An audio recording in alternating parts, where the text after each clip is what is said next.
విజయ్ ని అభినందిస్తూ కాలీవుడ్ టాలీవుడ్ స్టార్స్ అందరూ కూడా ట్వీట్స్ చేస్తున్నారు. విజయ్ ని రజనీకాంత్ అభినందించారు. ఘన విజయం సాధించినందుకు పార్టీలోని ప్రతి ఒక్కరిని అభినందిస్తున్నానంటూ తలైవా ట్వీట్ చేశారు. అయితే విజయ్ ని మనసారా మెచ్చుకుంటున్నానన్నారు మెగాస్టార్ చిరంజీవి. మరోవైపు ఎంజీఆర్ ఎన్టీఆర్ పరంపర కొనసాగించిన విజయ్ అని బాలకృష్ణ కూడా ట్వీట్ చేశారు. విజయ్ గెలుపును మనస్ఫూర్తిగా అభినందిస్తున్నంటున్నారు అటు టాలీవుడ్ ప్రిన్స్ మహేష్ బాబు.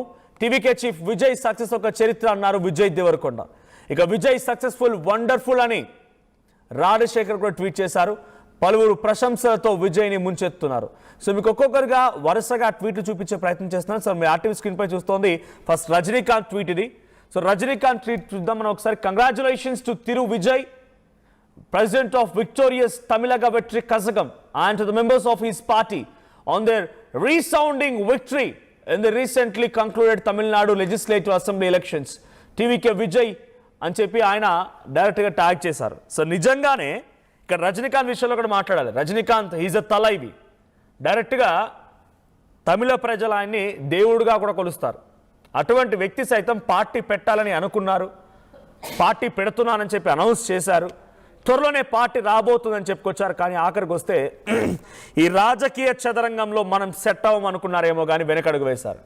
కమల్ హాసన్ కూడా పార్టీ పెడతానన్నారు, పార్టీ పేరు అనౌన్స్ చేశారు. ఆ తర్వాత ఏం జరిగిందో తెలియదు, సైలెంట్ అయిపోయారు. మళ్ళీ ఒక రాజ్యసభతో సరిపెట్టేసుకున్నారు. ఇలా ప్రతి ఒక్కరూ సాహసం చేద్దాం అనుకున్న వారే కానీ సాహసం చేసి సక్సెస్ అయిన వాళ్ళు ఎవరు లేరు.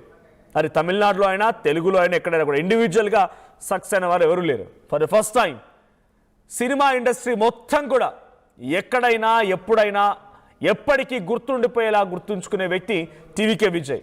బికాజ్ మీరు అనుకోవచ్చు గతంలో ఎన్టీఆర్ కూడా ఉన్నారు కదా అని చెప్పి. ఎన్టీఆర్ కూడా తెలుగుదేశం పార్టీ అప్పుడు స్థాపించినప్పుడు అప్పుడు ఒక ఐడియాలజికల్గా తెలుగు వారి అస్తిత్వము, తెలుగు వారి కీర్తి అనే రకంగా, తెలుగు వారి ఆత్మగౌరవం అనే రకంగా అప్పుడు పార్టీ వచ్చింది. ఆయన వచ్చిన తర్వాత అఫ్కోర్స్ 1 year లోపే ఆయన ఎలక్షన్స్కి వెళ్ళారు, ఎలక్షన్ సక్సెస్ అయ్యారు, ముఖ్యమంత్రి అయ్యారు. కానీ ఆయన చేసిన హార్డ్ వర్క్తో పోలిస్తే విజయ్ చేసింది చాలా తక్కువ. ఎంత హార్డ్ వర్క్ అంటే మీరు ఆయనకు సంబంధించి అంటే యంగ్ జనరేషన్స్కి చెప్తున్నాము. యంగ్ జనరేషన్స్ మీరు స్టోరీలో విన్నా, లేదంటే కొన్ని సినిమాలు ఆయన బయోపిక్ కూడా వచ్చింది ఎన్టీఆర్ది.